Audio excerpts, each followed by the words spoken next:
Hello guys, नमस्कार, सत श्री अकाल, आदाब। आप खुश रहें, स्वस्थ रहें, यही मनोकामना लेकर फिर मिले हम अपने ही प्लेटफॉर्म पे, जहां आपका हार्दिक अभिनंदन स्वागत है। और अपने टारगेट्स को आगे बढ़ा के, टारगेट्स इन द सेंस ये हमारा हर रोज़ का जो एक मोटिव है, एक टारगेट है कि हम छोटी छोटी बातों में जो डेली रूटीन की हैं, शायद वहाँ कुछ कुछ नया हर पल हमें सीखने को मिलता है। कोई ऐसा नहीं है कि कोई स्पेशल सरकमस्टांस ऐसे बनेंगे या कोई हमें अलग से कहीं कोई कोर्स करना पड़ेगा जिससे हम ज़िंदगी जीना सीखें। वो हमारी डेली रूटीन की जो बातें होती हैं उसमें ही हम कुछ कमियां रह जाती हैं। कुछ लोगों को, जो सज्जन लोग होते हैं, उनके कार्य को देख के कुछ हमें लगता है कि शायद ये हमारे अंदर कमी है, और इस कमी के कारण मुझे जो दिक्कत और परेशानी हो रही है वो मेरी वजह से ही कहीं हो रही है। तो उन पे हम जो डेली फोकस मारते हैं और उनको प्रैक्टिकल अपनी लाइफ में लाने का जो हमारा वादा है, ताकि हम उन अच्छे लोगों से कुछ सीख सकें। हम अपने डिस्कशन जो कहते हैं ग्रुप डिस्कशन की, यार हाँ रियल में मेरे को भी ऐसे ही बनना चाहिए, और आप भी हमें मुझे सिखाते हो, और कुछ अनुभव मेरे भी होते हैं, शायद वो कहीं आपके काम आ जाए। तो यही हमारा टारगेट है। तो आज का जो डेली डिस्कशन और ऑब्जर्वेशन का टॉपिक है वो गाइज ये है कि देखो, कुछ लोग होते हैं जो कि कहते हैं कि भले लोग जो होते हैं वो कहते हैं कि अगर कहीं कुछ हो रहा है, कहीं कोई घटना आपके सामने इंसिडेंट हो रहा है, तो आपने देखा होगा कि 90% लोग तो क्या रोल अदा करते हैं कि वो सिर्फ तमाशा देखते हैं। तमाशा देख के या तो वो कहते हैं कि आपने देखा होगा कहीं लड़ाई मची हो तो लोग कहते हैं कि ज़्यादा घी डालने का काम मत कर। घी डालना इन द सेंस कि वो बातों को और बढ़ावा दे के, और वो दूसरों की लड़ाइयों में मज़ा जो लेते हैं, चुटकियाँ बजाते हैं, तो वो ये काम करते हैं। लेकिन जो सज्जन लोग होते हैं वो अपनी सज्जनता कहीं पे भी, वो अपनी सज्जनता नहीं छोड़ते हैं, और वहाँ पे भी वो वही काम करते हैं। चाहे कोई भी हालात, कोई भी परिस्थिति, कुछ भी हो जाए, यही पता चलता है कि ज़रूर नहीं कोई एक मेन कोई ओकेजन आने वाला है और वहाँ हमने अपनी काबिलियत दिखानी है। ये तो कोई प्लेयर हो, कोई सिंगर हो, कोई भी हो, जो उसके अंदर छुपा होता है वो हर कहीं आपने देखा होगा कि जो ये चीज़ होती हैं, सिंगर होना, एक जो भी नेचुरल कलाकृतियाँ आदमी के अंदर होती है, वो चाहे उसको कोई कुछ, अब आपने देखा होगा छोटे छोटे बच्चे जो ड्राइंग जिनको पसंद आती है, तो वो रेत में भी बैठ के कोई पेपर मिल गया उस पर भी, मतलब उनका जो दिमाग है ना वही चीज़ की तरफ चलता रहता है। तो गाइज इसको हम एक समझेंगे कहानी के माध्यम से कि हमें जो अच्छी चीज़ें हैं ना, हम उन पर डेली फोकस मारें और कोशिश करें वो हमारी लाइफ का एक हिस्सा बन जाए। और हमें जब कभी भी लाइफ में, देखो आपको ये ज़रूरी नहीं कि आज उन चीज़ों की ज़रूरत नहीं है, कल ना पड़ेगी, आपको बहुत बार पड़ भी चुकी है, लेकिन वो हैबिट में अगर नहीं होती है तो सिर्फ नुकसान और पश्चाताप के सिवाय हमारे कुछ, हमारे हाथ में ढेर कुछ रहता भी नहीं है। तो क्या होता है कि अगर हम उन हैबिट को स्टार्टिंग से ही, अगर हम अपने जीवन में, अपने दिन दैनिक चर्या में उसको डाल लें, तो फिर वो कभी भी आए, हम कहाँ पे भी खड़े हों और कुछ भी हमारे साथ घटना घटे, तो हमारे वो व्यवहार में है, तो मुझे नहीं लग रहा कि वो कहीं हमें ज़्यादा दिक्कत उन चीज़ों से होने वाली है। तो चलो, let's come on the main point.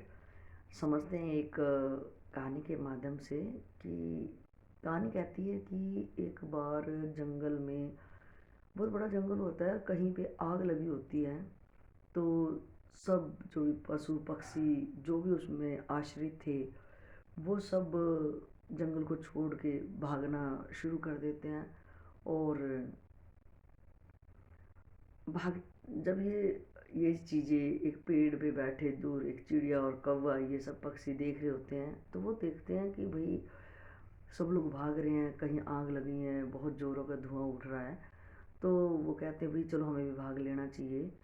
तो गाइस जब यहाँ देखो कि जो समझने लायक बात है वो ये है कि जिसके भी हम आश्रित हों, जिससे भी हमने कुछ सीखा हो या जिसकी भी शरण में हम रहे हों, तो यहाँ मेरा मतलब है कि शायद अगर वहाँ कोई विपत्ति और कोई भी आपदा या कुछ भी अगर वहाँ हो गया हो, उसके साथ घटना घट रही हो, लाइक एज ए ग्रुप में ले लो या अपनी फैमिली में ले लो या संगी साथियों के साथ ले लो, ये लाइफ है। कभी आज मेरे साथ तो वो कल आप लोगों के साथ, सबके साथ होता है, कभी दुख तो कभी सुख। तो यहाँ जो कहानी पहली लाइन में कहती है कि सब आश्रित उसको छोड़ छोड़ के जाने लगे, तो हम गाइज ऐसा ना करें। कि देखो जिसने आज तक हमें, उस जंगल ने मीठे मीठे फल हम उनको दिए हैं, आश्रय उनको दिया है, आज वहाँ आग लगी है। तो कई हैं दिमाग वाले, वो तो यही कहेंगे तो क्या उनको वहाँ मर जाना चाहिए। वो तो देखो ये मर जाना चाहिए तो वो तो बहुत बड़ी बुद्धि वाले लोग ही होते हैं कि वो उस टाइम पे क्या एक्शन लेते हैं कि देखो ये चीज़ वहाँ पे कभी भी देख रहा होता है, तो वो चिड़िया को कहता है कि आग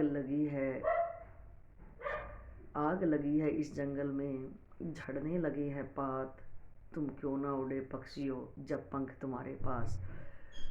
तो गाइज पक्षी बड़े हैरानी से, एक मनुष्य जाति जो कि जो हर एक जीवों में सबसे सुप्रीम मानी जाती है, वो बड़ी हैरानी से उसको देखती हैं और कहते हैं कि यार हम तो एक छोटा सा, यानी कि हमारी तो बहुत अलग बुद्धि है, मनुष्य जो इस धरती पर सुप्रीम माना जाता है एक बुद्धि को लेके और अपने हर एक्ट को लेके, वो ये हैरानी की बात कहती है। हैरानी है इसमें कि वो हमें कह रहे हैं कि तुम्हारे पास पंख होते हुए भी तुम क्यों नहीं उड़ रहे हो। तो वो कवि को उसके ही लहजे में जवाब देते हैं कि आग लगी है इस जंगल में, झड़ने लगे हैं पात, ये बिल्कुल सही आपने देखा, आपकी आंखों ने सही जायजा लिया है।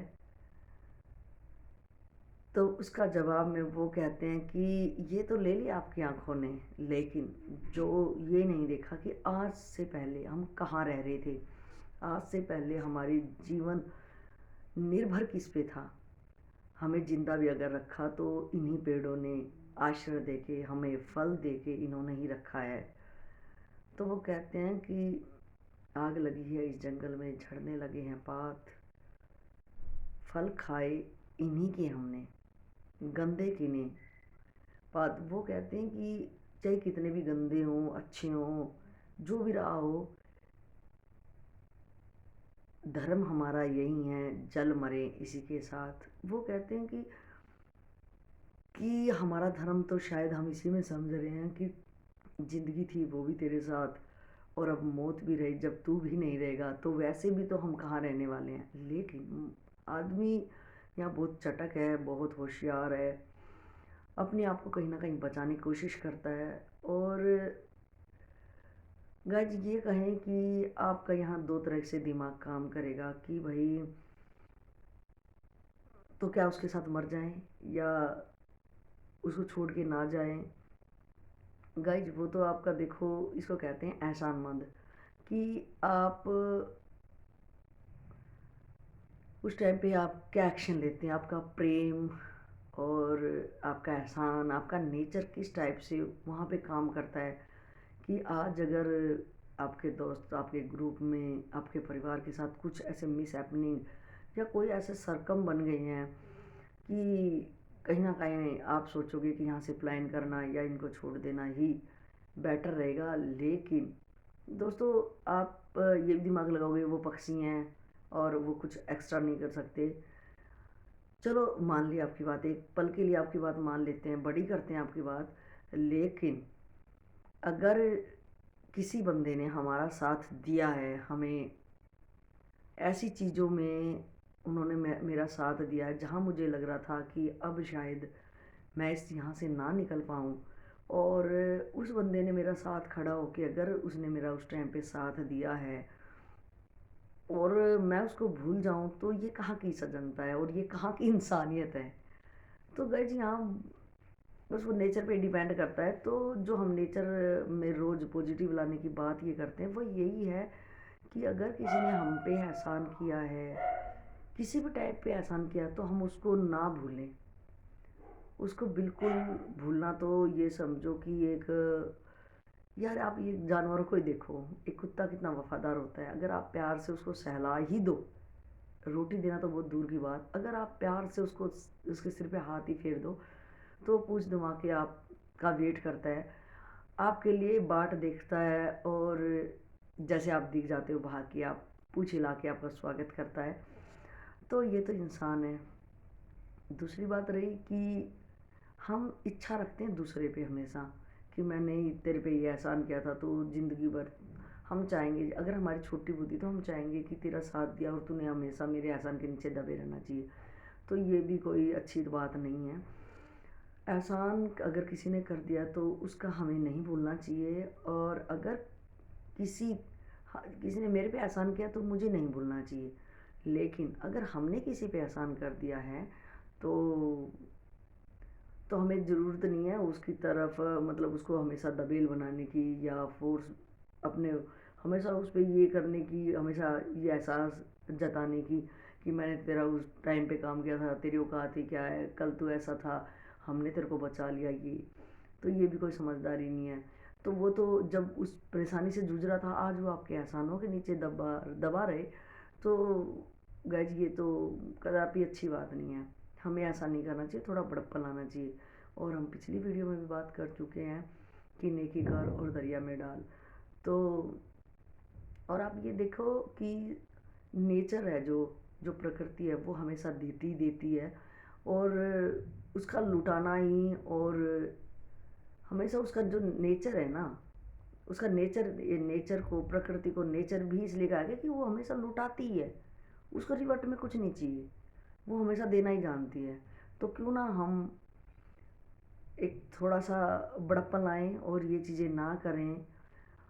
तो अब कहानी को थोड़ा सा आगे और बढ़ाते हैं कि उन्होंने कवि को इस टाइप से जवाब दिया, तो कवि तो वहाँ से चला गया। तो अब दूसरे साथी, देखो क्या होता है कि जब हमारे हालात और परिस्थितियाँ जब हमारी डाउन आ जाती है, अगर हम रोज़ गाइज रोज़ इस चीज़ पे प्रैक्टिस करेंगे ना कि हम अपनी मानसिकता को सॉलिड करें, और मनुष्य में कुछ नहीं होता है, उसकी मानसिकता ही होती है जो उसको कहाँ से कहाँ ले जाती है।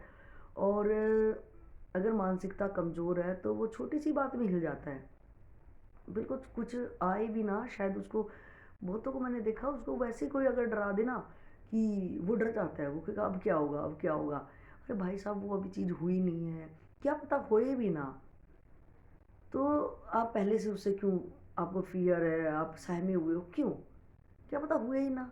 तो वो कमज़ोर जो दिल के कहते हैं इंसान, या कमज़ोर मानसिकता जिनकी होती है, वो कहीं ना कहीं क्या होता है गाइज कि उन्होंने अपने ऊपर वर्क ही नहीं किया है, कि वो हमेशा दूसरों ने जो कह दिया है, दूसरों ने जो पढ़ा दिया है, और हमेशा वो दूसरों की कठपुतली रहे हैं शायद।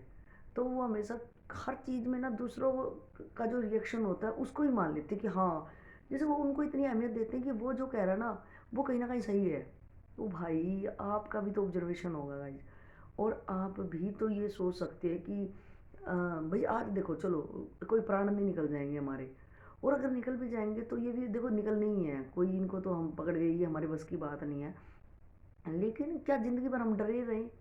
क्या कभी एक बार सोच के देखो, क्या हमने क्यों दूसरों को इतनी वैल्यू दे दी है, कि हम क्यों इतनी कठपुतली बन गए गाइस उनकी, कि वो जैसा चलाएं हम चल जाएं, वो जैसा हमें रुलाना चाहें रुला दें, खुश करना चाहें खुश कर दें।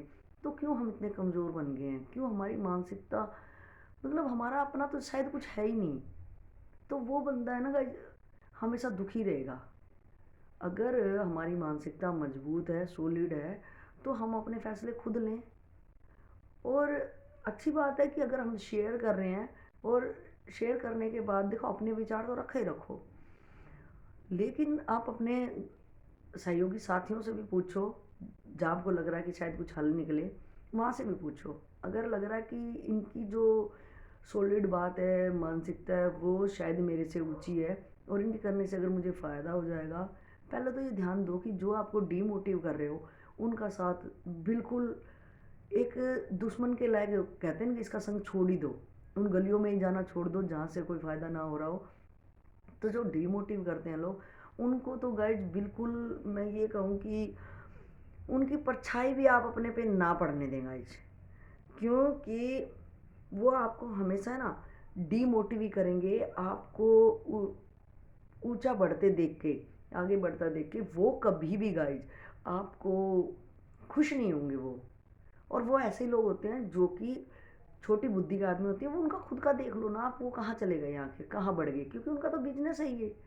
तो आपको जो, जहाँ से आपको पॉजिटिविटी मिले, जहाँ से आपको मोटिवेशनल कुछ मिले, आपको कुछ भी मिले, उनका साथ हमेशा करो। तो यही कहने का मतलब है कि गाइज कहानी यहाँ ये कह रही है कि दूसरे पक्षी होते हैं जो, वो भी, उनका जो धैर्य होता है और वो भी साथ छोड़ने वाला होता है। मतलब थोड़ी क्या होता है कि देखो, आपने ये देखा है, आप अनुभवी आदमी हैं, कि कोई हालात हुए तो जो बहुत छोटी मानसिकता है वो तो पहले से वहीं से डर के प्लान कर जाएंगे। फिर और थोड़े दिन में, जैसे परसेंटेज के हिसाब से, अगर जिसमें 10-20 का धैर्य है, 10-20 हिम्मत है, वो 10-20 तक ही काम करेगा, वो भी निकल जाएगा। जिसमें अगर 40-50 है तो वो वहाँ तक वर्क करेगा, वो भी निकल जाएगा। लेकिन ठहरा तो वही रहेगा जिसमें 100 का 100 गट्स है, और वो जीत भी हासिल कर ही लेगा। समय लगता है, लेकिन अगर हम डटे रहेंगे तो जीत हमारी निश्चित है। तो जो दूसरे पक्षी होते हैं तब तक उसका साथ दे रहे होते हैं, लेकिन जैसे जैसे और अपना वो जो आग लगी थी वो और धुआंधार और तेज़ थोड़ी पकड़ने लग जाती है, तो एक छोटी सी चिड़िया होती है, वो अब क्या करती है कि अब एक्शन लेना चाहिए। कब तक हम इनकी बातें सुनेंगे और कब तक इसका बैठक वेट करना भी सही नहीं है। तो वो अपनी चोंच, एक नदी बह रही होती है, वहाँ जाती है और अपनी चोंच में पानी भर भर के वहाँ जंगल में जहाँ आग लगी होती है वहाँ पानी को छोड़ देती हैं। तो जो बड़े बड़े पक्षी होते हैं, जो अपना धैर्य अपना खो चुके होते हैं और वहाँ से प्लान करने की योजना में हैं, वो उसका मजाक बनाते हैं।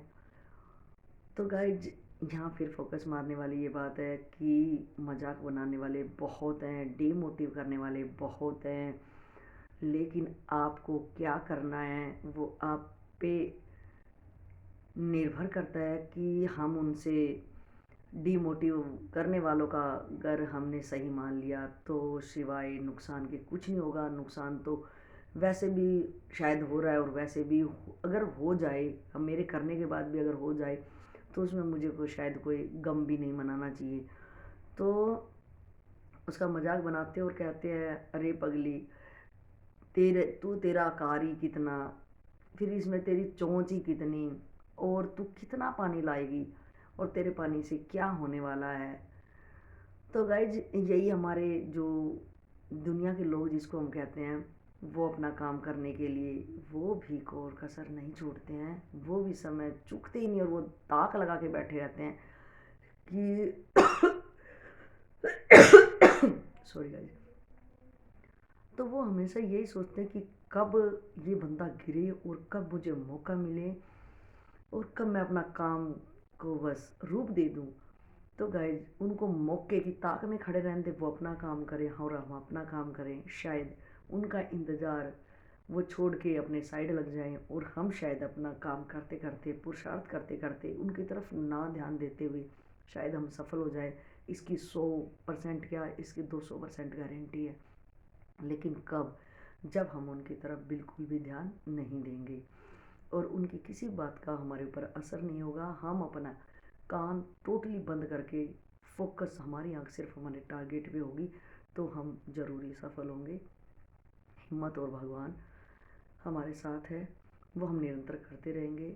तो अब कहानी कहती है कि चिड़िया उनको कितना सुंदर और कितना प्यारा जवाब दे रही होती है, वो हम पे बहुत ज़्यादा ही असर छोड़ने वाला है।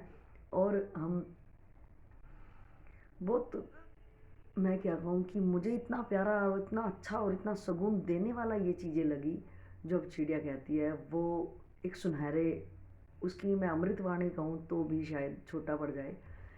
वो चिड़िया कहती है कि देखो, जलना तो मरना तो बाद में भी निश्चित है, लेकिन अगर जब कभी इतिहास इस चीज़ की गवाही देगा कि जंगल में आग लगी थी और सब जो प्लानवादी थे वो प्लान कर चुके थे और कुछ तमाशबीन तमाशा देख रहे थे, और उसी का आश्रय लेके आज तक जो हमने जीवन को बरकरार रखा, इसका आश्रय लेके इसके फल खा के उसी को हम कुछ भी नहीं कर पाए और हम प्लान करके निकल गए, तो इतिहास इस चीज़ का गवाह होगा और इतिहास में तुम लोगों का भी वर्णन होगा और मेरा भी वर्णन होगा।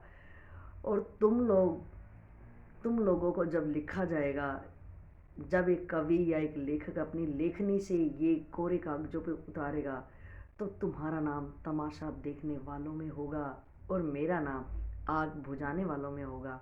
तो गाइज, ये जो बातें है ना, वो बहुत ज़्यादा ही सीख देने वाली है कि देखो, जो ज़िंदगी के टाइम हमें मिला है, जो ऊपर वालों की मेहरबानी से जो ये हमें प्राण मिले हैं, वो एक नियत समय के साथ छूट ही जाने हैं। ना ये हमारा शरीर साथ रहेगा और ना हमारे साथ कुछ भी रहने वाला है। जैसे हम आए थे शायद वैसे भी नहीं जाने वाले हैं। शायद आए थे एक स्वस्थ बॉडी के साथ माँ के गर्भ से, और जाएंगे जब शायद यहाँ से, तो ये शरीर भी नहीं जाने वाला है। तो गाइज, जब भी कभी बात चले आपका इतिहास, हर किसी का इतिहास यहाँ रहता है गाइज। चलो पूरी दुनिया में ना रह के आपके परिवार में तो आपका इतिहास रहता ही है। तो कुछ लोग होते हैं जो कि आज भी कितनी पीढ़ियाँ बीत जाती हैं, लेकिन उन बुजुर्ग लोगों को उनके वंशज जो होते हैं वो नमन करते हैं, उनकी फ़ोटो तस्वीर वो रखते हैं और उनकी यादें कर कर के कि ऐसे थे हमारे वो, और सोचते भी कि ये तो वो दादा पे गए हैं या अपने पिताजी पे गए हैं। वो जब ही होता है जब गाइज कि हम तमाशबीन में खड़े हैं या हम इन कैटेगरी में खड़े हैं, वो हमारे ऊपर है। तो आप समझ ही गए होंगे मेरे भाव को, जो कि मैं कहना चाह रही हूँ कि हम देखो ना प्राणों की परवाह करें, क्योंकि प्राण आप कितना भी बचा लो, कुछ भी कर लो गाइज, सबका अनुभव है, ये जाने वाले ही हैं। लेकिन हम इन प्राणों के रहते इस ज़िंदगी में क्या कर गुजरेंगे? क्या हम स्वार्थ, अहंकारी और किसी को पैर खींचने वाला, टांग खींचने वाला, और क्या कहूँ, दुष्टता से इसको बिता दें, या एक सज्जनता से अपना इतिहास रच दें, ये हमारे ऊपर है। आज हमें कोरे कागज़ मिले हैं, पेंसिल मिली है, तो हम इस पे किस तरह का चित्रण इस पे व्यक्त करना चाहेंगे, ये मेरे ऊपर है। ये ना हो कि हम इन कोरे कागज़ों पे इतना गंद मचा दें कि शायद ऊपर वाला भी इनको साफ ना कर सके। तो क्यों ना हम अच्छे से कलाकार बन जाएं, इस ज़िंदगी को चलाने के अच्छे से ड्राइवर बन जाएं, और अच्छा ही अच्छा सोचें, अच्छा अच्छा ही करें, तो बहुत सुंदर ही होने वाला है। और गाइज, यही शायद हम करने के लिए भगवान ने भेजा है। जिस काम के लिए आए हैं वही करें, फालतू की बकवासों में अपना टाइम ना बर्बाद करें। इन्हीं वक्तव्य के साथ विराम लेना चाहूँगी। आपने मुझे कीमती समय जो दिया है उसके लिए आपका आभार है, धन्यवाद है। मिलते हैं नेक्स्ट वीडियो में, तब तक आप अपना ख्याल रखिएगा। जय हिंद, जय भारत।